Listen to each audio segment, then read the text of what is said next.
Bismillahirrahmanirrahim. Assalamualaikum warahmatullahi wabarakatuh. Kami dari kelompok 4 yang beranggotakan Selin Infanti, NIM 2105046089. Dia Ayu Silviana, NIM 2105046118. Heni Rizmi Nadila, 2105046098. Dan saya sendiri, P. Ayu Prasianti, 2105046106. Pengertian Pancasila. Pancasila disebut sebagai norma fundamental negara atau status fundamental norm dengan menggunakan teori Hans Kelsen dan Hans Nawaski. Teori Hans Kelsen yang mendapat banyak perhatian adalah hierarki norma hukum dan rantai validitas yang membentuk piramida hukum. Salah seorang tokoh yang mengembangkan teori tersebut adalah murid Hans Kelsen, yaitu Hans Nawiaski. Teori Nawiaski disebut dengan teori von Steuvenbau Direktorundum. Susunan norma menurut teori tersebut adalah 1. Norma fundamental negara atau Staatsfundamental Norm. Yang kedua, aturan dasar negara, Staatsgrundgesetz. 3. Undang-undang formal Gesetz.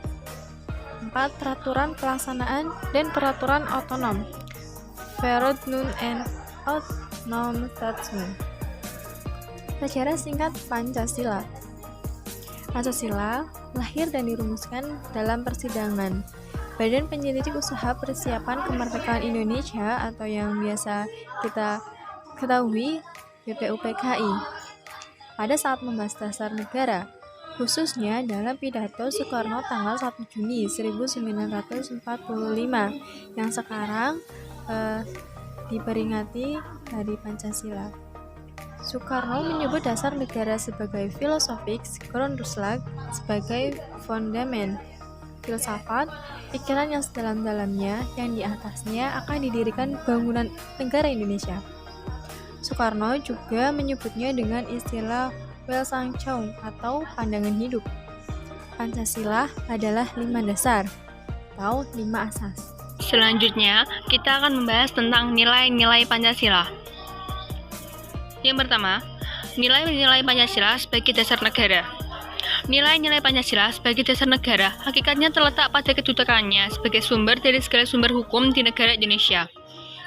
Sebagai sumber dari segala sumber hukum, nilai-nilai Pancasila menjadi pandangan hidup, kesadaran, cita-cita hukum, serta cita-cita normal.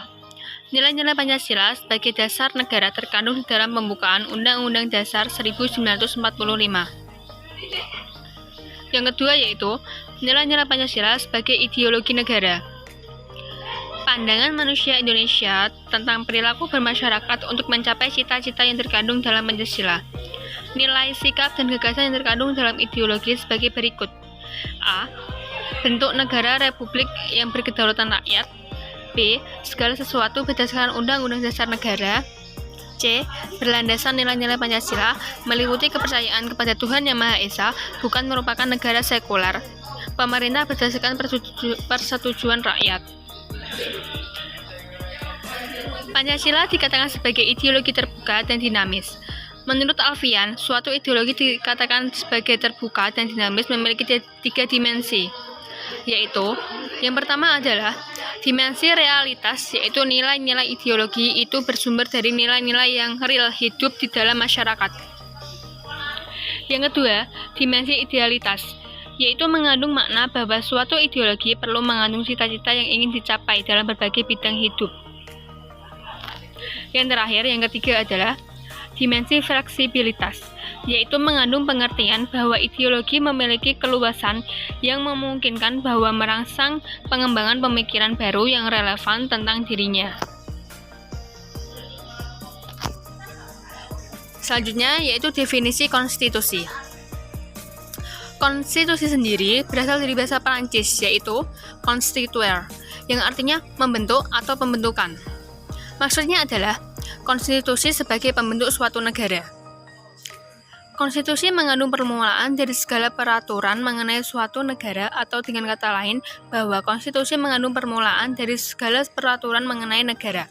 Menurut Projodikoro 1970, pembentukan suatu negara atau menyusun dan menyatakan suatu negara, Lubis 1976, dan sebagai peraturan dasar mengenai pembentukan negara, Mahfud MD 2001. Saya akan melanjutkan presentasi dari Mbak Silvi tentang fungsi konstitusi. Fungsi konstitusi itu ada 3. Yang pertama itu konstitusi berfungsi sebagai landasan konstitusionalisme. Landasan konstitusionalisme adalah landasan berdasarkan konstitusi, baik konstitusi dalam arti luas maupun konstitusi dalam arti sempit. Konstitusi dalam arti luas meliputi undang-undang dasar, undang-undang organik, peraturan perundang-undangan lain, dan konvensi. Konstitusi dalam arti sempit berupa undang-undang dasar. Yang kedua, konstitusi berfungsi untuk membatasi kekuasaan pemerintah sedemikian rupa sehingga penyelenggaraan kekuasaan tidak bersifat sewenang-wenang. Dengan demikian diharapkan hak-hak warga negara akan lebih terlindungi. Gagasan ini dinamakan konstitusionalisme oleh Karl Joseph Friedrich. Dijelaskan sebagai gagasan bahwa pemerintah merupakan suatu kumpulan kegiatan yang diselenggarakan oleh dan atas nama rakyat, tetapi yang dikenakan beberapa pembatasan yang diharapkan akan menjamin bahwa kekuasaan yang diperlukan untuk pemerintah itu tidak disalahgunakan oleh mereka yang mendapat tugas untuk memerintah. Yang ketiga yaitu konstitusi berfungsi A. Membatasi atau mengendalikan kekuasaan penguasa agar dalam menjalankan kekuasaannya tidak sewenang-wenang terhadap rakyatnya. B. Memberi suatu rangka dasar hukum bagi perubahan masyarakat yang dicita-citakan tahap berikutnya. Yang C. Dijadikan landasan penyelenggaraan negara menurut suatu sistem ketatanegaraan tertentu yang dijunjung tinggi oleh semua warga negaranya. D. Menjalin hak-hak asasi warga negara.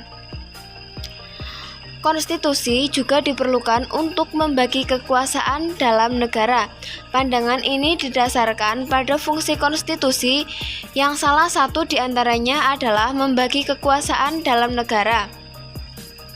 Bagi mereka yang memandang negara dari sudut kekuasaan dan menganggap sebagai organisasi kekuasaan, maka konstitusi dapat dipandang sebagai lembaga atau kumpulan asas yang menetapkan bagaimana kekuasaan dibagi di antara beberapa lembaga kenegaraannya. Misalnya antara badan legislatif, eksekutif, dan yudikatif.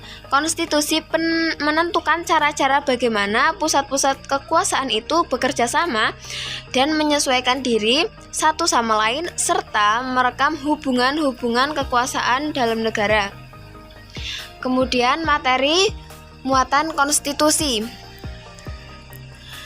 Menurut J.S. Steinbeck mengemukakan bahwa sebuah konstitusi sekurang-kurangnya bermuatan hal-hal sebagai berikut.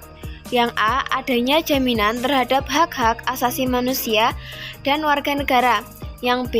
Ditetapkannya susunan ketatanegaraan yang bersifat fundamental.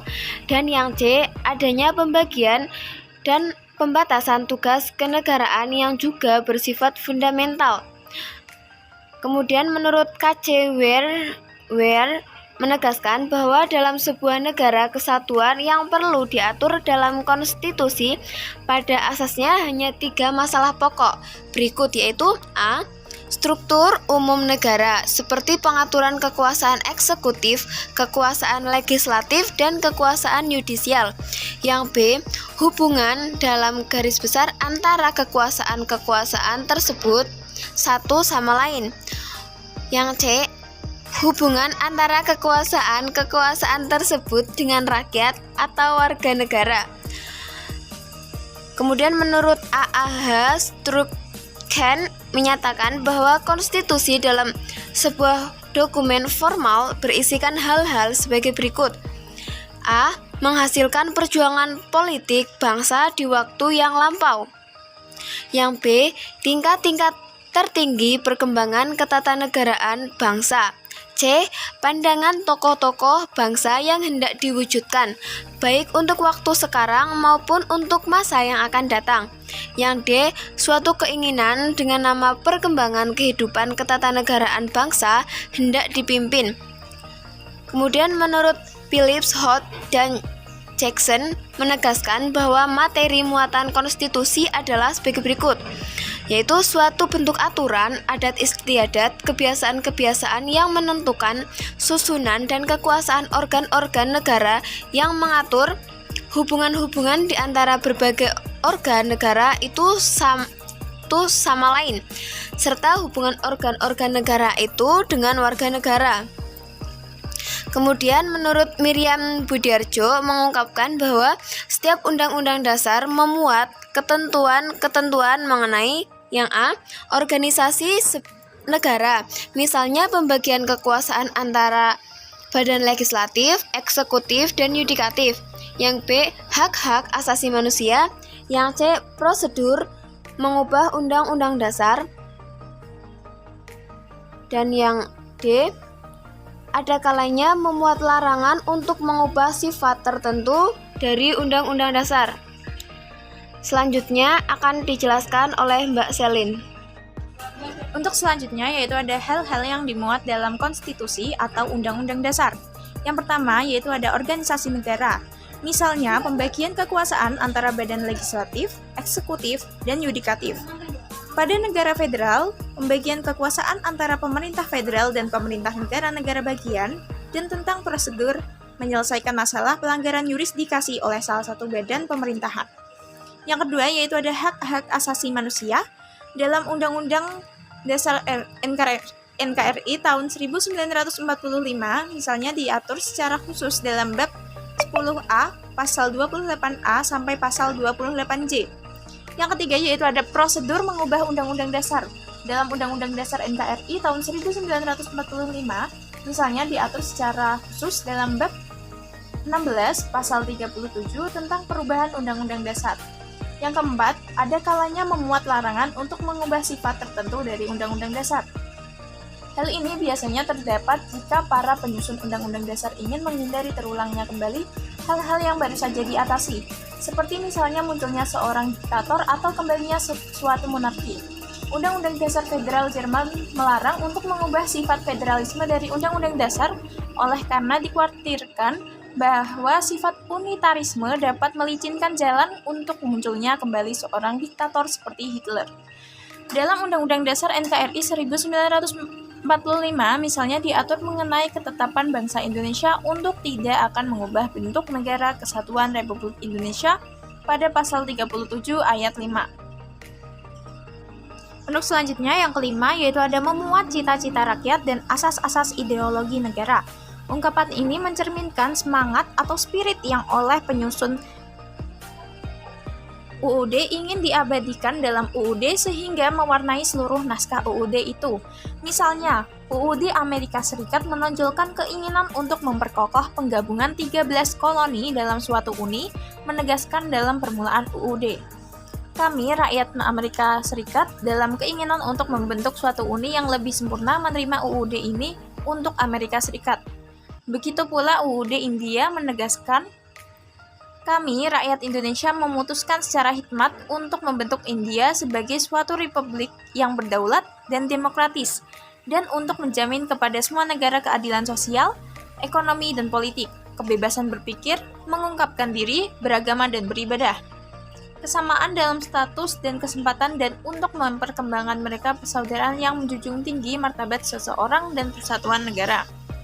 Dalam kaitan dengan ini, pembukaan UUD NKRI 1945 menyatakan bahwa sesungguhnya kemerdekaan itu ialah hak segala bangsa, dan oleh sebab itu, maka penjajahan di atas dunia harus dihapuskan karena tidak sesuai dengan peri kemanusiaan dan peri keadilan. Dan perjuangan pergerakan kemerdekaan Indonesia telah sampai kepada saat yang berbahagia dengan selamat senantiasa mengantarkan rakyat Indonesia ke depan pintu gerbang kemerdekaan negara Indonesia yang merdeka, bersatu, berdaulat, adil, dan makmur.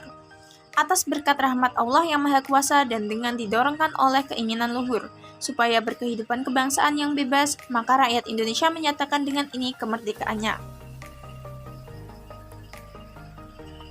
Kemudian, dalam arti sempit, konstitusi merupakan suatu dokumen atau seperangkat dokumen yang berisi aturan-aturan dasar untuk menyelenggarakan negara. Sedangkan dalam arti luas, konstitusi merupakan peraturan, baik tertulis maupun tidak tertulis, yang menentukan bagaimana lembaga negara dibentuk dan dijalankan. Sampai akhirnya, terima kasih karena sudah mendengarkan dan menonton video dari presentasi dari kelompok 4. Wassalamualaikum warahmatullahi wabarakatuh.